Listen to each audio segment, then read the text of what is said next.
ვინმეს საავტომობილო ბიბლია რომ დაეწერა, ალბათ ის ასე დაიწყებოდა. თავდაპირველად მერსედესმა შექმნა მდიდრული სედანი. სედანი იყო გამძლე და კომფორტული. და თქვა მერსედესმა, იყო სისწრაფე და იქმნა AMG.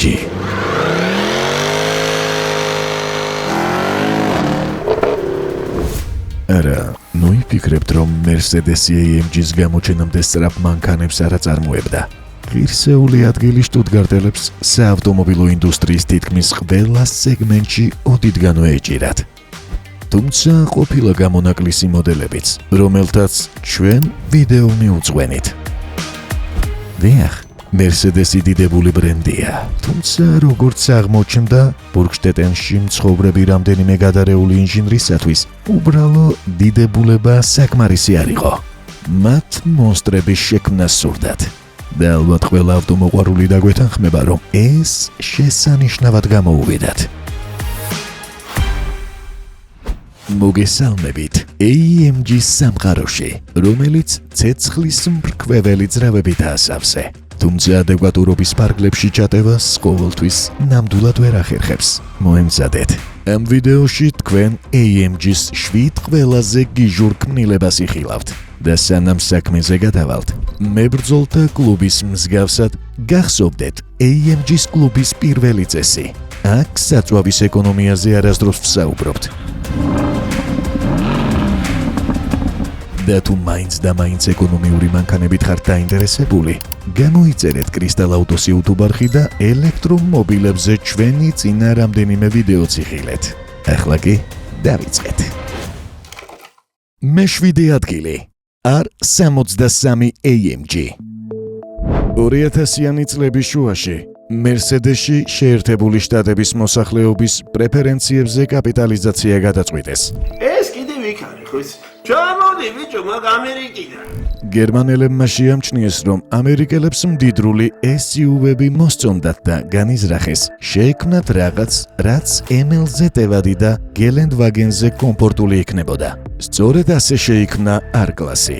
დიდრული უნივერსალი შეძლებული ადამიანებისთვის, რომლებსაც 4 შვილთან და ოქროსფერ რეტრივერთან ერთად შტატებს შორის მოგზაურობა სურდათ. R-კლასს თავისი პრობლემები აქვს, თუმცა აქ ამაზე სასაუბროთ არ ვარ შეკრებილი. პრობლემა მოდელის გამოყენებაშია. აპალტერბახელმა ინჟინრებმა უნივერსალის გამოჩენიდან მალევე M156-ზე 6.2 ლიტრიან ლეგენდარულ V8 ძრავაზე მუშაობა დაასრულეს და გადაწყვიტეს, რომ R-კლასში მისი მოთავსება კარგი იდეა იყო.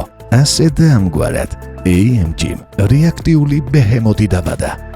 503 ცხენის ძალიანი და 630 ნიუტონიანი ძრავის 2.4 ტონიან უნივერსალში მოთავსება ცხადია მანქანის საფუძვლიან მომზადებას მოითხოვდა. AMG მოდელის კორპუსი გადააკეთა ისე, რომ მას გიგანტური დატვირთვის სატანა შეძლებოდა.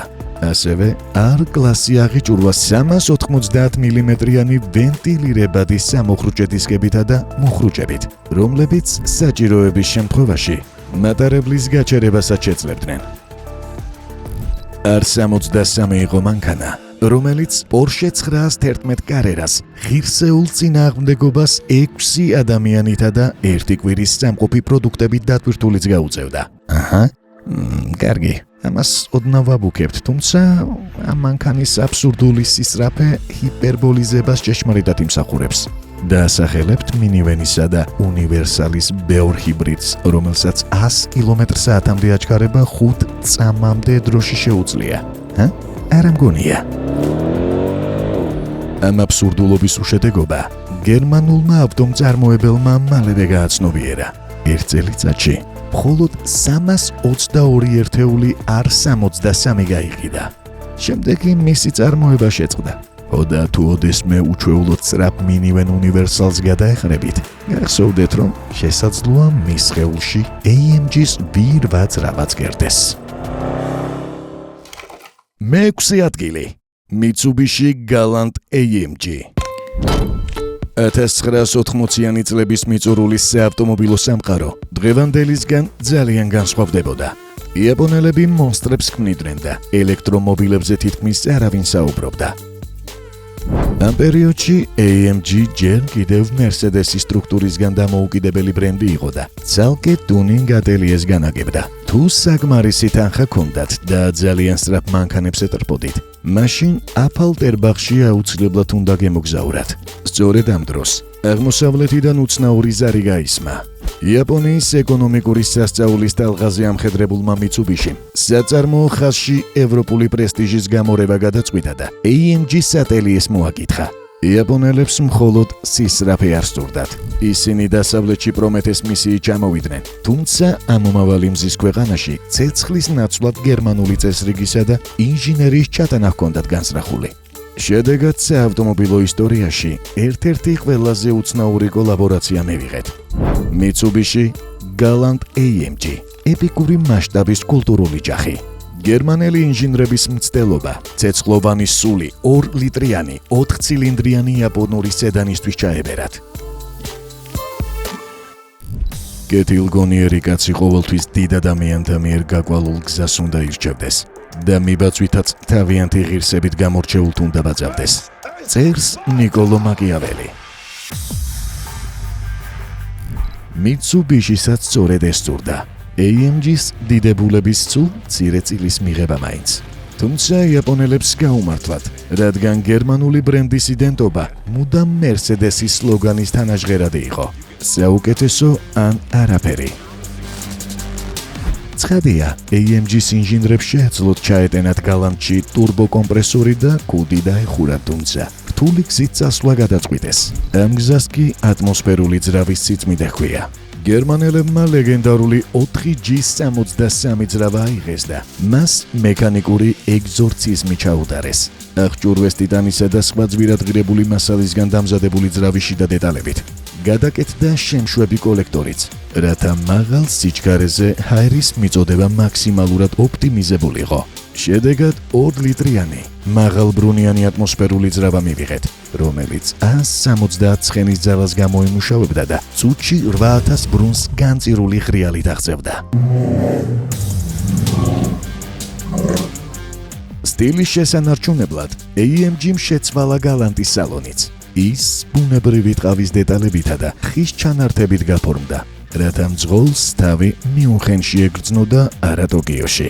Mitsubishi-სა და AMG-ს ეს კოლაბორაცია სულ 500 ერთეულს მოიცავს, რომელთაგანაც ყველა მხოლოდ იაპონიაში გაიყიდა. მოდელი მალევე დაჩრდილა ტყუპის ცალმაძმამ, სულამძრავიანმა Galant VR4-მა, რომელიც ობიექტურად უფრო სწრაფი ავტომობილი იყო, თუმცა AMG-ს ელეგანტურობა ნამდვილად აკლდა. მიუხედავად იმისა, რომ თავბრუ დამხვევი წარმატებებისთვის არ მიუღწევია, Galant AMG იაპონური JDM კულტურის გამორჩეულ ნიმუშად დღემდე რჩება. ეს არის იაპონურ სხეულში გამომწყვდეული გერმანული სული, რომელიც 80-იანი წლების სიგიჟეს მხოლოდ ხელს აწერს და ამბობს, რომ ეს იყო აწლეული, როცა Mercedes-ის ტუნერები Mitsubishi-ს გაუმჯობესებით დაკავდნენ.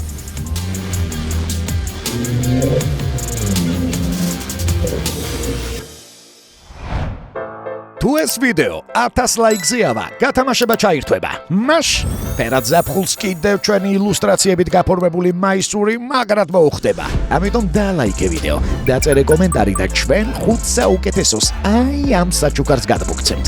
აბა ვნახოთ რა გამოვა. მეხუთე ადგილი. C30 CDI 2004 წელს AMG-მ მექანიკური ექსპერიმენტი ჩაატარა, რომელიც დაბალბიუჯეტიანი თრილერის სიუჟეტს გავდა. გერმანელებმა დიზელზე მომუშავე სპორტკარის შექმნა განიზრახეს, მაშინ როცა დიზელი ევროპელი ტაქსისტებისა და სატვირთოების მძღოლების საყვარელი არჩევანი იყო. AMG-ს ინჟინრებმა მისი პერფორმანსზე ორიენტირებულ მანქანაში გამოყენება სცადეს. ამისათვის მათ 2.7 ლიტრიანი 5 ცილინდრიანი ერთრიგა ძრავა გამოიყენეს, რომლითაც თავს არც მეტი არც ნაკლები სპრინტერი იწონებდა. დიახ, არ მოგესმათ, ის სპრინტერი, რომელიც რეგიონებში დაბადებული ადამიანებისთვის დღემდე აღმოსავლეთიდან დასავლეთ საქართველოსკენ და პირიქით რამდენიმე საათიან მტანჯველ მგზავრობასთან და ნინო ჩხეიძის რეპერტუართან ასოცირდება. მიკროავტობუსის ძრავა გერმანელმა ინჟინრებმა 3 ლიტრიანად აქციეს და გააუმჯობესეს ისე, რომ მაღალი პერფორმანსი აეტანა. შედეგად C30 CDI მივიღეთ. მანქანა, რომლის მაბრუნი მომენტიც 2000 ბრუნზე პიკურ 540 ნიუტონ-მეტრს უტოლდებოდა. ქაღალდზე ეს რევოლუცია იყო. მანქანა ლოკომოტივის გამწევი ძალითა და საქალაქო ავტომობილის ეკონომიურობით. მიუხედავად ამისა, AMG-ს მომხმარებელის საწვავის ეკონომიას როგორც წესი ნაკლებად დაეწევს ხოლმე. C30 ეფექტიანი ნამდვილად იყო, თუმცა ცეცხლი აკლდა. რჩებოდა შეგრძნება, რომ სატვირთო გემს მართავდით და არა სპორტულ სედანს. მისაღები არც მისი ფასი აღმოჩნდა. ის C32 AMG-ს ფასულ რამდენიმე $1000 ჩამორჩებოდა. ეს უკანასკნელი კი დიზელის ძრავიან თანამოძმეს პერფორმანსით ახლოსაც არასდროს გაიგარებდა. შედეგად 690 გაყიდული ერთეულის შემდეგ AMG-ში მიხვდნენ, რომ დიდი შეცდომა დაუშვეს და პროექტი დახურეს. გერმანელებმა გააცნობიერეს, რომ შესაძლოა ტრაქტორმა ოდნავ სწრაფად იაროს, თუმცა ვერცხლისფერი ისრის სულს მას ვერასდროს შთაბერავთ. სწორედ ამ გარემოების გამო C30 CDI AMG-ს ისტორიაში ერთ-ერთი ყველაზე იშვიათი მოდელია. მეოთხე ადგილი G63 6X6. ამბობენ, რომ ფულით ყველაფერს ვერ იყიდით. თუ ამ გამოთქმას ეთანხმებით, ჩვენ თქვენს სულისკვეთებას ვერ გავიზიარებთ. მეტიც, გეტყვით, რომ ფულით ფიზიკის კანონების დარღვევაც კია შესაძლებელი და ამის დასამტკიცებლად AMG G63 6X6 გესაუბრებით. G63 არ არის უბრალო სატვირთო. ეს 6-ბორბლიანი, სამხედრიანი მონსტრია, რომელიც უგზოობასა და ექსტრემალურ პირობებს ომს უცხადებს. ერთი შეხედვით, სატვირთო შეშლილი მაქსის გადაღებების რეკვიზიტს ან რომელიმე მომავალი ფორსაჟის იმ ანტაგონისტის მანქანას ააგავს, რომელიც სატურნის სარტყელზე მანქანით გავლას ცდილობს.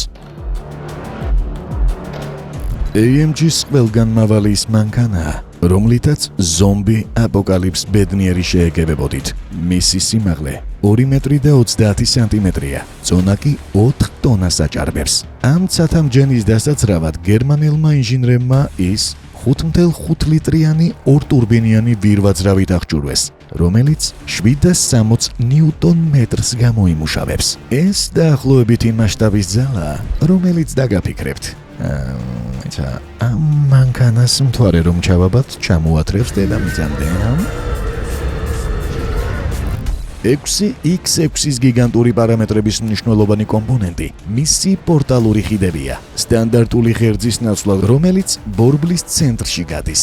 პორტალური ხიდი ბორბლის ცენტრზე მაღლაა განლაგებული, რაც სატვირთოს თითქმის 9 მეტრიან კლირენსს ანიჭებს. AMG-ს ამ ქმნილებით შეგიძლიათ ასფალტზე გარტყმულ სუპერკარებსა და კომპაქტურ ჰეჯბეკებს ისე გადაუაროთ, რომ მათ სახურავს არც კი შეეხოთ, მაგრამ მოდი ცდისგან მაინც თავი შეიკავეთ. შეიძლება ვაბუქებდეთ. ავტომობილი აღჭურვილია ჰაერის კომპრესორითაც. თუ ღრმა ქვიშაში მიხოხავთ, კაბინაში არსებული ერთი ღილაკით შეგიძლიათ საბურავის წნება მინიმუმამდე შეამციროთ. შემდეგ ეს გიგანტური საბურავები 20 წამზე ნაკლებ დროში თავიდან დაბეროთ.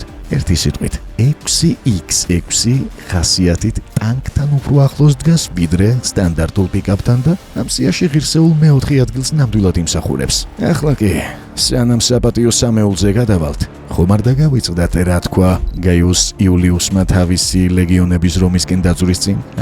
წილი ნაყარია, კრისტალ აუტოს YouTube-არხი გამოწერილია. მიბაძეთ კეისარს. მიიღეთ თქვენს ცხოვრებაში ერთ-ერთი ყველაზე სწორი გადაწყვეტილება და გამოგვიწერეთ. ახლა კი პოდიუმისკენ გადავინაცვლოთ. მესამე ადგილი S63 AMG. 1990-იანი წლების საავტომობილო სამყაროს რომ ფიზიკური ფორმა ჰქონდეს, ის აუცილებლად W140S კლასი იქნებოდა. ეს სრულყოფილება იყო, რომლის შექმნაც Mercedes $1 მილიარდი დაუჯდა. ამ პერიოდში W140 ბერლინიდან მოსკოვამდე კინოფილმების ყველა უარყოფითი პერსონაჟისათვის საყვარელი არჩევანი გახდათ. ტელეეკრანებზე ხედავდით ჩუმ შეუჩერებელ ძალას. Mercedes-ის მმართველობა ავტომობილს იმდენად სრულყოფილად თვლიდა, რომ მის ტუნინგს ვულგარულ საქმიანობად მიიჩნევდა. მათი აზრით, კათედრალს რეაქტიული ძრავა სულაც არ სჭირდებოდა. თუმცა AMG-ში ასე არ ფიქრობდნენ. მათ შეხედეს 2.2 ტონიან ტანკს და გადაწყვიტეს, რომ მას ძალიან სწრაფად უნდა ევლო. შედეგად, ლეგენდარული S-70 და S-73 მივიღეთ. მანქანები, რომელთაც საცობში ვერ გადაეყრებოდით, რადგან ხალხი, რომელთაც ამ მოდელების შეძენა შეეძლოთ, რიგითი მოკვდავების გვერდით იშვიათად ჩნდებიან.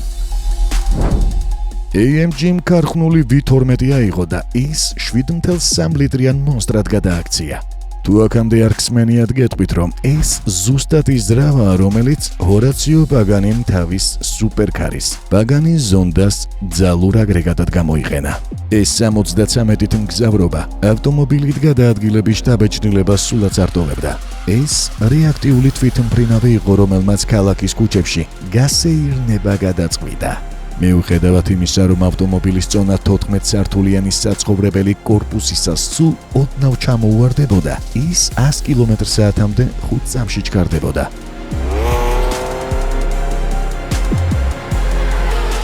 ამ აწყვეტილი ლოკომოტივის გასაჩერებლად AMG-ს მოხრუჭების თითქმის სარბოლო მონაცემებამდე გაუმჯობესება მოუწია. დედამიწამ მოდელის სასზე ნაკლები ეგზემპლარი იხილა.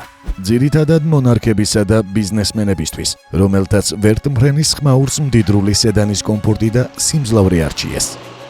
მიუხედავად შეზღუდული ტირაჟისა, S-73 მაინც რჩება საავტომობილო სამყაროს ფაინალ ბოსად. მანქანად, რომელსაც შეუძლია ტყვიასავით ჩაიქროლოს და ირგვლივ მთელი სამყაროში აზანზაროს მაშინ, როცა მის სალონში მგზავრების შამპანიურს აუღელვებლად ზრუბავენ. სხვათა შორის, შესაძლოა ეს ჯენზის წარმომადგენლებმა არ იცოდეთ, თუმცა AMG S-70-ის გარეშე საქართველოც არ დარჩენილა. ლეგენდარული მოდელით საქართველოს ქუჩებში ორგანიზებულ ქაოსს არანაკლებ ლეგენდარული ქართველი მძღოლი გიორგი თევზაძე ატრიალებდა. სამწუხაროდ ავტომობილი ახლა საზღვარგარეთ იმყოფება. მიუხედავად ამისა, ქართულ ავტოპარკში მეორე S-70-იც მოიპოვება და იმედია ოდესმე მას თევზის AMG-ც შეუერთდება. მეორე ადგილი CLK DTM AMG. 2004 წელს Mercedes-მა გაბედა ის, რასაც საავტომობილო გიგანტების დიდი ნაწილი უფრთხოდა. გამარჯვება აღნიშნა. მცირე ხნით ადრე DTM-ის სერიებში ზედიზედ მეოთხედ იმარჯვა და ამ წარმატების უგდავსაყოფად საათის ნაცვლად CLK DTM AMG გამოუშვა. ბრენდმა აიღო სტანდარტული CLK და ის დასაკუნთად სპორტ დარბაზში გაუშვა. კორპუსი გაფართოვდა. კაპოტის ქვეშ კი მოდიფიცირებული 5.4 ლიტრიანი კომპრესორიანი ვირვაძრავა გამოჩნდა. გადაკეთებული ძალური აგრეგატი 582 ცხენის ძალასა და გიგანტურ 800 ნიუტონ-მეტრ მაბრუნ მომენტს გამოიმუშავებდა. თავის დროში ერთადერთი Mercedes-ი, რომელსაც მისი ტრასაზე დამარცხება შეეძლო, McLaren SLR-ი იყო და ამის გაკეთება მაინც და მაინც კომფორტული არც ხსენებული სუპერკარისთვის იქნებოდა. SLR-ის თავმოყვარეობის დასაცავად, Mercedes-მა DTM-ის სიჩქარე 320 კმ/სთ-მდეც კი შეზღუდა. ინტერიერში ცვლილებები კიდევ უფრო გიჟური იყო. CLK-ის ტრადიციული ტყავის სავარძლები ნახშირბადის ბოჭკოს სარბოლო ვიწრო სავარძლებმა შეცვალა. უკანა სავარძლები კი საერთოდ გაქრა. ნახშირბადის ბოჭკოსგან დამზადდა კარის პანელებიც. AMG-ს ეს რთულად სამართავი ქმნილება მხოლოდ ელიტამ დაისაკუთრა. სხვადასხვა დროს მას ჯენსონ ბატონი და კიმი რაიკონენი მართავდნენ. სულ AMG-მ 100 ცალი კუპე აწყო და მათი აბსოლუტური უმრავლესობა იქამდე გაიყიდა, სანამ ფართო საზოგადოება მოდელის არსებობის შესახებ გაიგებდა. და პირველი ადგილი CLK GT-R. AMG-ს გიჟური ქმნილებების მწვერვალი უპირობოდ ეკუთვნის მანქანას, რომელიც ამ სიის ყველა სხვა წევრს უბრალო არარაობა წარმოაჩენს. თუ CLK DTM-ი რბოლებისათვის მოგებული პატივი იყო, GT-R თავად რბოლა გახლდათ. 1997 წელს FIA GT-ს ჩემპიონატი ავტოსპორტის ერთ-ერთი ყველაზე მნიშვნელოვანი არენა იყო. Mercedes AMG-ს მსოფლიოს დამპყრობელი ავტომობილის შესაქმნელად სულ 128 დღე ჰქონდა. ამის გასაკეთებლად კი შტუტგარტელებმა სიგიჟის ყველა ზღვარი გადალახეს. საიდუმლო შეიძინეს McLaren F1 GT-არი. წაიღეს სუპერკარი კერძო ტრასაზე და მის საფუძვლიანად შესწავლას რამდენიმე კვირა დაუთმეს. შედეგად მიიღეს მანქანა, რომელსაც სტანდარტულ Seal-Case-თან მხოლოდ 3 საერთო დეტალი აკავშირებდა. წინა მაშუქები, უკანა გაბარიტული მაშუქები და ცხაურა. სხვა ყველაფერი უბრალოდ მოუთოკავი ქაოსი იყო. რეგულაციის დასაკმაყოფილებლად Mercedes მოდელის 25 საქალაქო გზებზე დაშვებული ერთეული უნდა გაეყიდა. 1998 წელს სუპერკარი $1,500,000 ღირდა, რაც მას ყველაზე ძვირად ღირებულ სერიულ ავტომობილად აქცევდა. შუაძრავიანი სუპერკარი 6.9 ლიტრიან V12 მალავს, რომელიც 612 ცხენის ზალას გამოიმუშავებს. თუ ოდესმე ისე გაგიმართლებთ, რომ GT-რის საჭესთან მოხვდეთ, მალევე გააცნობიერებთ, რომ AMG-ს მოდელის სხვა არაფერია თუ არა ნახშირბადის ბოჭკოსგან აწყობილი იარაღი, რომლის გადაცემათა გოლობით სიჩქარის თითოეული გადართვისას მძღოლის ხერხემლის ყველა მალას ასანზარებს. შეიძლება ითქვას, AMG-ს შეშლილმა ინჟინრებმა გაამართლეს ალბერტ აინშტაინის ცნობილი სიტყვები, რომ წარმოსახვა ცოდნაზე მნიშვნელოვანია და ჯერ წარმოიდგინეს მანქანა, რომელიც გრავიტაციის კანონებს არღვევს. შემდეგ კი ის მართლაც შექმნეს. შედეგად კი საავტომობილო წმინდა სამებაც მივიღეთ. McLaren F1, Porsche 911 GT1 და AMG CLK GT-არი. საბოლოოდ, როგორც ყველაფერს, მორალი ჩვენს ვიდეოსაც აქვს. პირველ რიგში, ახლა უკვე იცით, რომ გერმანელი ინჟინერი ავტოფარეხში V12 ძრავითა და ბევრი ფულით მარტო არ უნდა დატოვოთ. ეს ცხადია ხუმრობით, ისე კი ჩამოთვლილთაგან თითეული ავტომობილის საავტომობილო ინდუსტრიის იმ მტკივნეულ ეპოქას გვახსენებს, რომელშიც ამჟამად ვცხოვრობთ. პერფორმანსზე ორიენტირებული თანამედროვე ავტომობილები შესანიშნავები არიან. უფრო სწრაფები, უფრო უსაფრთხოები და ეფექტიანები. თუმცა მათში ცეცხლოვანი სიგიჟის ზღვარზე მყოფი არაფერია. ჩვენ გვიყვარს ამ სიის ავტომობილები, რადგან ისინი დიდებულები არიან იმ დიდი ნაკლოვანებითაც, რომლებიც ჩამოვთვალეთ. დიახ, ჩვენ გვიყვარს 500 ცხენის ძალიანი მინივენი, რადგან ეს გიჟური იდეა. გვიყვარს დიზელი ზრავიანი AMG-ც, რადგან ეს გენიალური შეცდომა. ჭეშმარიტ ავტომოყვარულს კი ეს 7 მანქანა გაახსენებს, რომ 1000 ცხენის ძალიან ელექტროსუპერკარებზე მეტად, რომლის შექმნაც BYD-საც შეუძლია ჩვენს გულებს საბურავების კვამლი ხმაურით და მამაცი ინჟინერია აჩქარებს.